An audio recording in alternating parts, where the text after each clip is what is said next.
Dunia digital tuh kadang-kadang bisa terasa kayak hutan belantara kan? Nah, hari ini kita bakal siapin kamu dengan peta dan kompas buat menjelajahinya. Kita akan belajar bareng, mulai dari cara kenalin berita bohong sampai gimana caranya melawan perundungan online. Anggap aja ini panduan kamu buat jadi warga digital yang lebih cerdas dan pastinya lebih aman. Siapa sih yang nggak main Instagram, TikTok, atau Facebook? Platform-platform ini kayaknya udah jadi bagian dari hidup kita sehari-hari.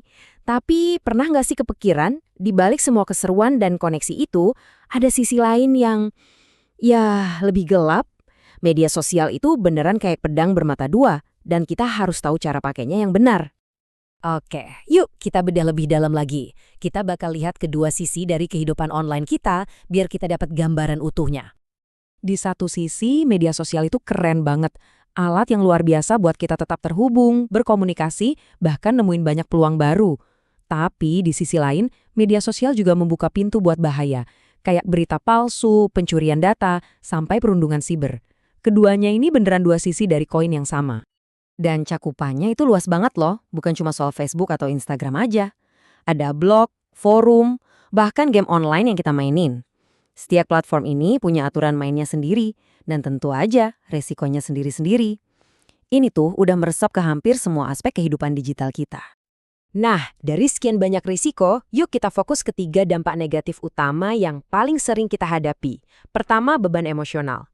Kedua, penyebaran misinformasi atau hoax. Dan ketiga, ancaman pencurian data pribadi kita.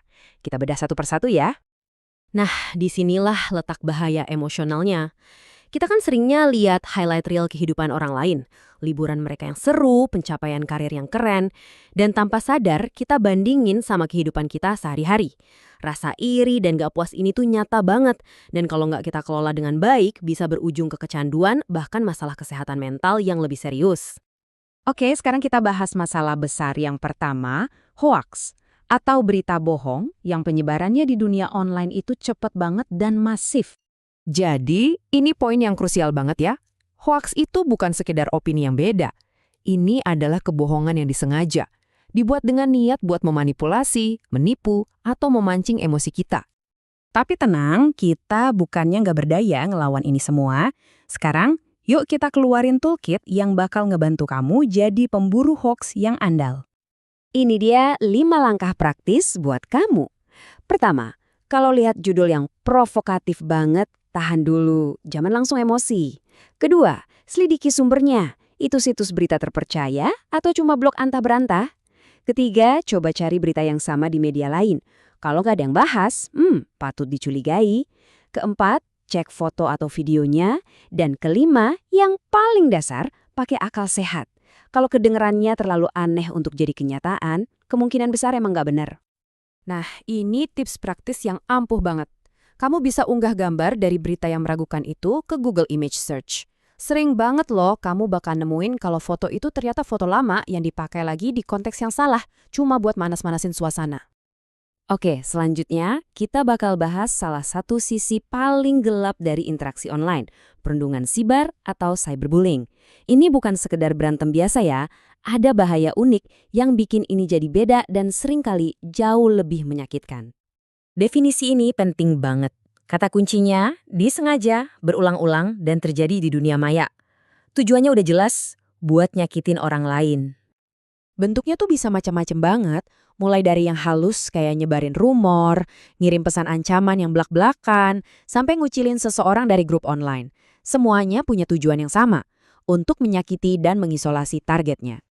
Nah, slide ini nunjukin kenapa perundungan siber itu bisa terasa jauh lebih parah. Kalau perundungan biasa, mungkin ada batas waktu dan tempatnya. Tapi perundungan siber, itu bisa terjadi kapan aja, 24 jam sehari, bahkan saat kita lagi di rumah. Pelakunya juga seringkali bisa sembunyi di balik akun anonim, jadi rasanya nggak ada tempat aman untuk lari. Terus kita harus gimana? Apa kita diem aja? Tentu nggak. Yuk kita lihat rencana aksi yang jelas buat menghadapi dan mencegah perundungan siber. Kalau kamu jadi target, insting pertama mungkin pengen bales, tapi jangan. Itu cuma bakal ngasih mereka apa yang mereka mau. Sebaliknya, ambil alih kendali. Blokir aja penggunanya. Hapus tag dirimu dari postingan itu. Hapus kontennya kalau bisa. Dan yang paling penting, jangan lalui ini sendirian. Ngobrol sama orang dewasa yang kamu percaya. Pencegahan itu kunci utamanya. Jadi, kita harus proaktif. Coba deh rutin periksa pengaturan privasi kamu. Atur siapa aja yang bisa lihat postinganmu. Dan please pikirin baik-baik sebelum membagikan informasi pribadi, kayak alamat atau nomor telepon. Ingat, jejak digital itu abadi. Setelah semua pembahasan ini, sekarang waktunya kita refleksi. Pertanyaannya bukan lagi apa yang bisa dilakukan media sosial ke kita, tapi peran apa yang mau kita ambil. Apa kita cuma mau jadi pengguna pasif yang ikut arus aja? Atau kita mau jadi warga digital yang aktif dan bertanggung jawab? Pada akhirnya, kekuatan buat menciptakan lingkungan online yang lebih aman dan positif itu dimulai dari kita masing-masing.